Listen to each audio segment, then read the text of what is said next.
Welcome back, ladies and gentlemen. Today we're talking about a brand new unveiling of our 2026 7th generation Subaru Outback and featuring the Wilderness Edition. So I'm going to do a reaction video of this unveiling.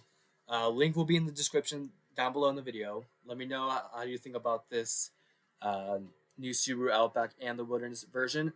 I'm also going to do a separate video talking about the two other vehicles that have been unveiled. The brand new Subaru Solterra and the new Subaru Trailseeker model.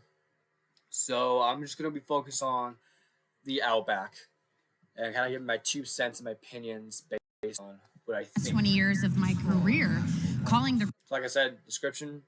So link will be in the description down below. Great Outdoors my office. So that initiative is huge to me, and it ties in with a lot of Subaru owners as well. And on top of that, Subaru owners also love knowing that they're getting the standard features of versatility, capability, and most importantly, safety. And just in a few moments, we are getting ready to reveal a new style and new features to take your ride to the next level. Do not go anywhere. Stay tuned, because we're going to be right back. Still, and neither has the Subaru Outback. And so the adventure continues, with the Outback family once again pushing the limits of possibility for our owners and their dreams.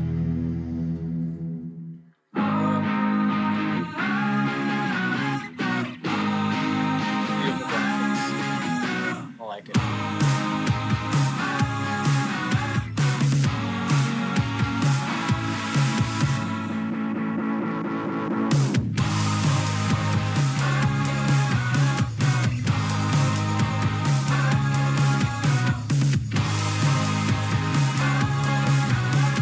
National Park. Arches National Park is on my bucket list.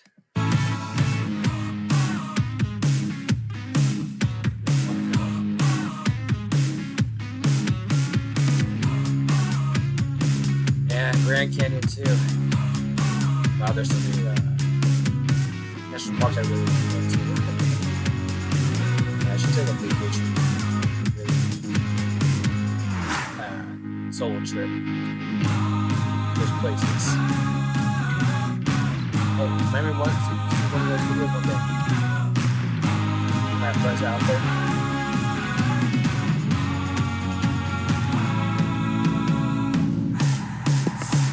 Alright, here we go. Introducing the all-new 2026 Subaru Outback. Alright, right off the gate. So if you guys seen my previous video I did back in November, so from November to April is April 17th. This was unveiled April 16th, though that was yesterday. So from when I made that video on Thanksgiving to now, my opinions have changed based on the design of the new generation, 7th generation Outback. Basically, like I said, more high clearance. Pretty much the height of the vehicle itself grew by 2 inches. It's more outward, so it grew by width. It's no longer, I mean, you kind of still see a little bit of that station wagony, but like I said, it's more SUV style. So it grew outward. If you see in the spy photos I've done, and I told you I'm not a big fan of this pod, this headlight. I'm not a big fan of this part, the steering responsive part. I just wish it was more integrated with this main headlight. I mean, I like how aggressive this headlight is. It's slicker, it's thinner, but I do like it. But I just wish this part here interlined with this part, make it look more aggressive and more flush with this. I do like the design feature of the grille. It's more squared off. It grew on me. You do have a forward-facing camera, the iconic Subaru badge with this piano black And you have this really machine gun finished chrome around the wheel spokes. Less cladding. I like it. Got some little bit of cladding here and there on this piece. And I do like this little piece here. It makes it look like, I said, it's an SUV.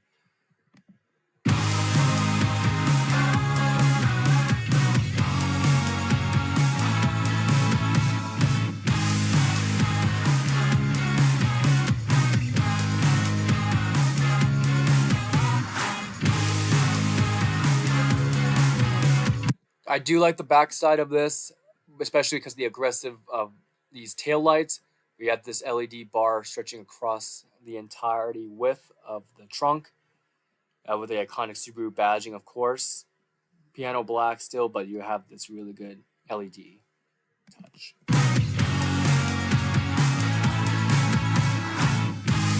After all, like I say, it's not bad.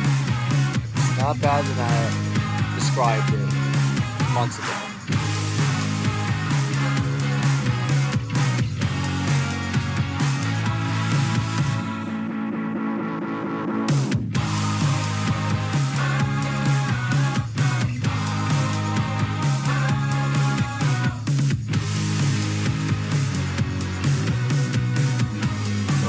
Skip over whoa kick.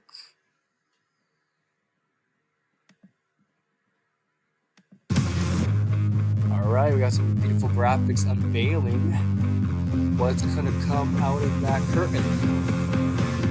Presenting Here we the go. all-new 2026 Subaru Outback Wilderness. Okay, this one might be my favorite.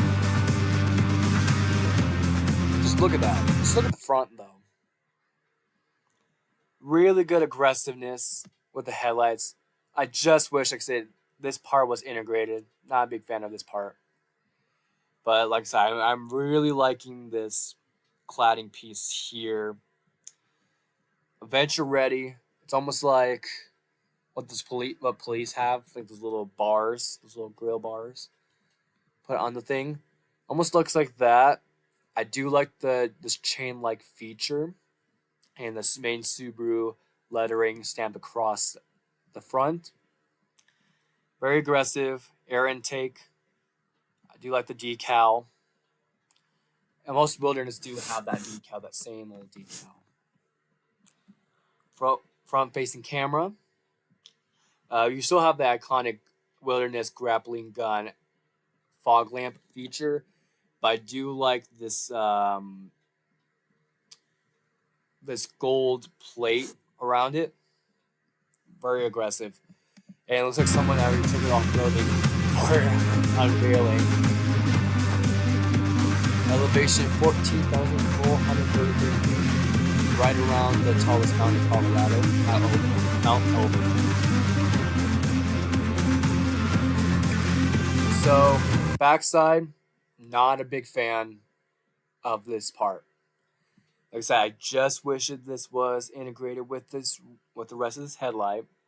I do like the piano black, the wording of Outback stamped across. This is a little silver piece integrated here. We have this iconic Subaru badge, of course. On the plastic cladding, Subaru spelled out. Wilderness badging. And rear tow hitch. They did say that you can tow about 3,500 pounds, which hasn't changed with this new previous gen. So your whole, so like I said, this can actually carry about 700 pounds. You can put a camp. You can put a lot of people on your campsite. So these bars, they said 700 pounds static weight. A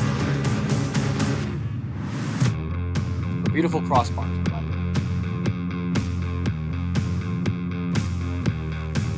This actually would have been my favorite part of this new generation. You got this beautiful Geolander Yokohama tires.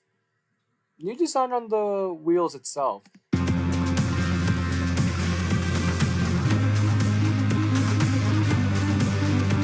Like I said, I'm not a big fan of these parts. Almost on that.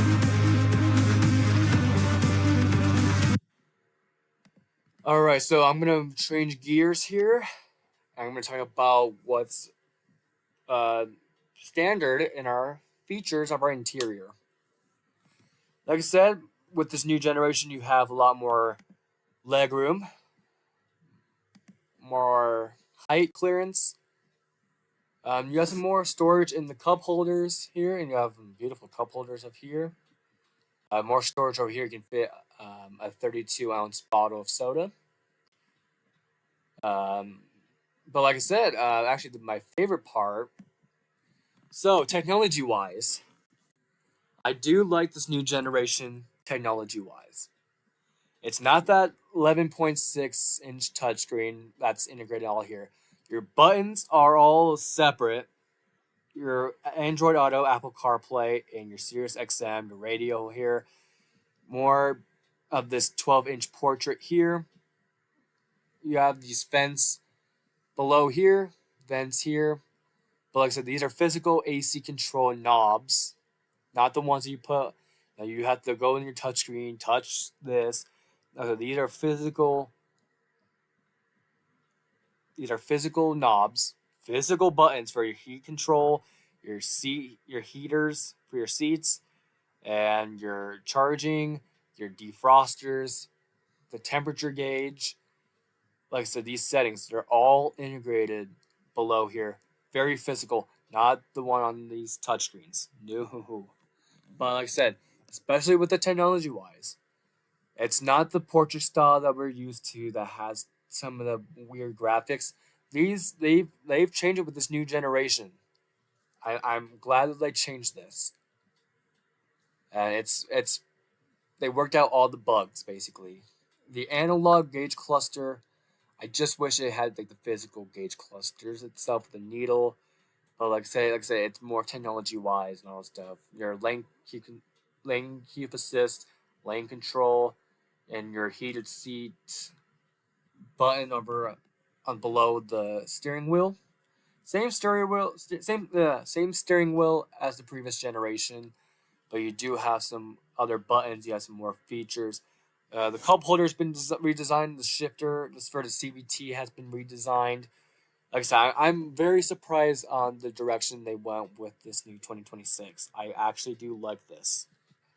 Physical buttons, not anything that you have to go in your touchscreen and use. But like I said, hopefully when I do a review on this, once it comes out later this year, when it comes on dealerships. You do have this wireless phone charger. Really good touch. Let's see what else. So, I'm going to leave you all with this. So, with your trim levels being the Wilderness and the higher trim levels, you do have a 2.4 liter turbocharged Boxer engine. The base trim level and I think the Limited has the 2.5 liter 4-cylinder naturally aspirated Boxer 4. So basically, that's what you're going to get. You have this really good intercooler. Like I said, being the Wilderness, yes, it's the 2.5. So the 2.4 liter turbocharged. The Wilderness on the Forester and the Crosstrek is the 2.5 liter. You do have 180 horsepower, so it's 2 less, but you have 2 more pound-feet of torque. About 178 pound-feet of torque, about 180 horsepower. I just wish they balanced it with 182 horsepower, but I also might wish they probably bumped it up a little bit more, about 190 horsepower. That's just me. But with a 2.4 liter turbocharged,